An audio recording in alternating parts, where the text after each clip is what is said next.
Hi guys, so we're still at the trail guide to the body, this time at page 132. I'm going to be presenting the muscle here. This is very interesting, brachialis, right? So um, not a lot of people think that is flexor, right?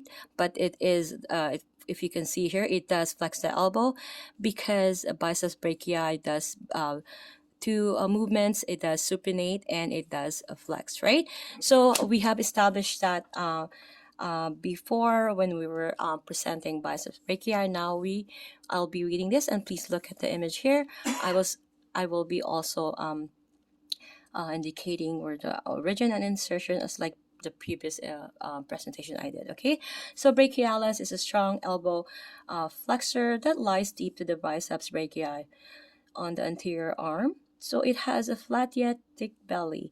Ironically, however, the brachialis girth only helps the biceps to bulge further from the arm, making brachialis the biceps best friend. Okay, so that's their BFF. Do you remember I did a video with the lat, the lats, major help. All right, it's a teres major. That's their helper, right?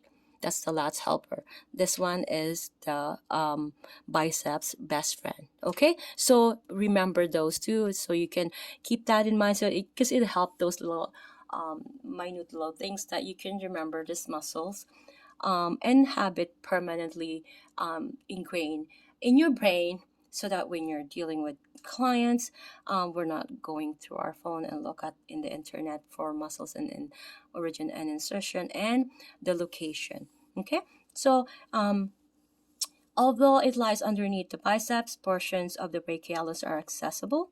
So its lateral edge, sandwiched between the biceps and triceps brachii, is superficial and palpable.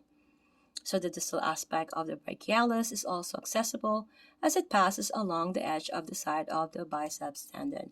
So looking at the image here, we have the distal half, the anterior surface of the humerus, as the origin of the brachialis, and we also have the tuberosity and coronoid process of ulna as the insertion.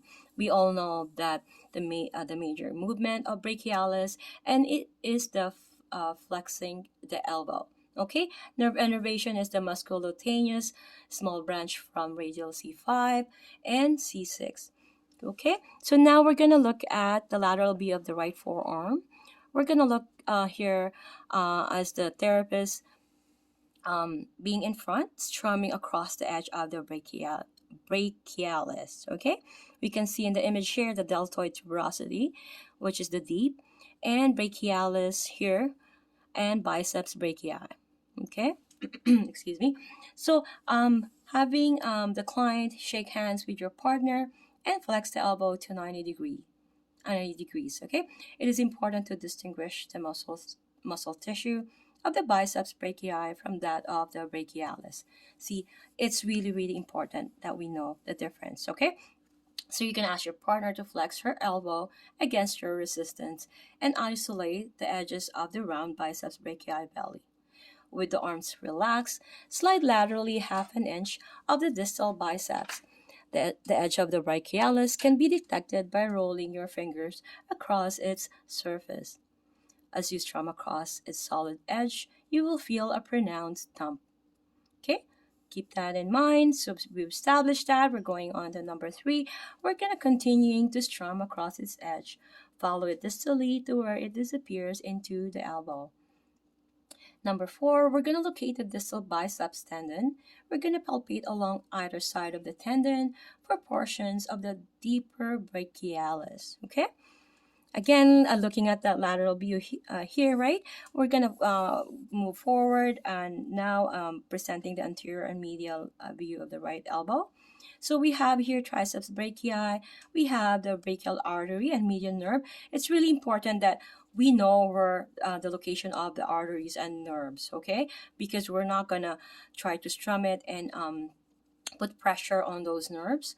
So it's really a must that a therapist, educator, or any writer or any in the medical field should know where those arteries are, because it could do more damage than curing them, okay, or doing therapy on them. So you can see here is highlighted in red. The muscle is brachialis, showing that. I'm gonna um, identify here that if you can locate the deltoid tuberosity, slide distally straight down the lateral side of the arm and explore for the edge of the brachialis. Okay, you can ask yourself this question: can you roll across a distant wad of muscle on the lateral side of the arm? Can you follow it distally toward the inner elbow? Can you locate the triceps and biceps brachii? Or are the brachialis fibers between them on the lateral arm? Okay, when do you usually use your brachialis? It is when you're bringing food from the plate to your mouth, picking up a load of anatomy books, carrying a baby car seat. Oh my gosh, so that means my brachialis is all worked out. So I'll see you guys in the next video.